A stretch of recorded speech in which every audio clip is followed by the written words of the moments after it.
The M1911, the second of two guns given to survivors who don't own guns. Despite some of its major downsides, it can be a fun and challenging weapon to use regardless of what rank you are. My name is Trey, and welcome to my second Dread weapon guide, and today, we're covering the M1911.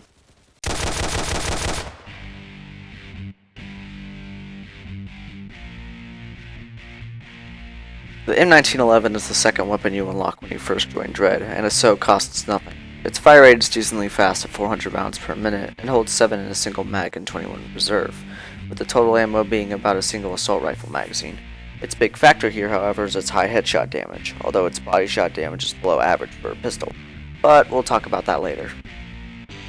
The M1911, however, also has low and easy to control recoil, even when moving, which should be typical for a starter weapon. Even when holding down the left mouse button, its recoil is easy to control, only requiring a slight pull down with the mouse. The M1911 also has incredibly limited range. Getting to about mid-range, damage will start going down. By the time long range is reached, damage will be incredibly low. It's best to use this gun at close to mid-range, and forget about ride zombies, as they'll soak up the bullets quickly. A silencer, however, can be equipped to increase range, making mid-range damage fall off less noticeable at the cost of reducing damage to an already weak weapon.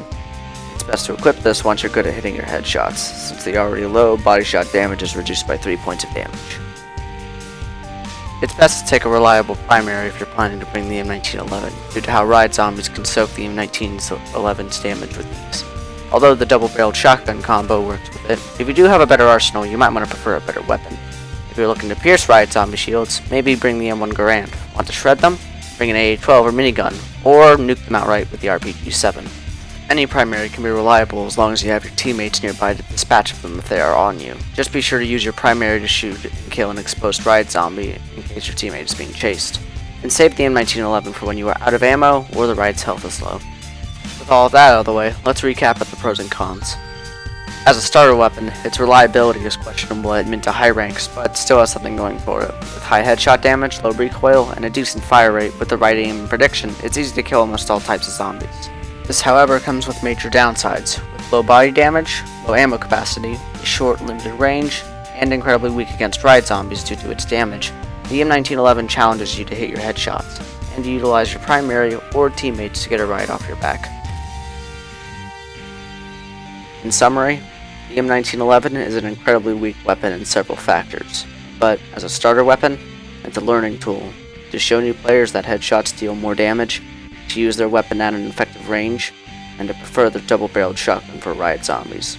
And the M1911 rewards well with those factors. And if the player doesn't learn, it costs them with less ammo, damage, and becomes more vulnerable to zombie attacks. But when the player moves on from the M1911 to higher ranks and better weapons, the M1911 is always their first trophy, and has a special charm to it. And if that player decides to return to the weapon, they'll know how to use it effectively and well. I want to thank you all for watching. Sorry for not covering update 1.34, but I'll have a link in the description. I'll take it to Nate's channel, which covers the recent update. I'll do a video on the next one though, since it'll be good. That's going to be both it for the second weapon guide, but also the starter weapons. Next guide will cover the next unlockable secondary, the 357 MacLeod. But until next time, farewell.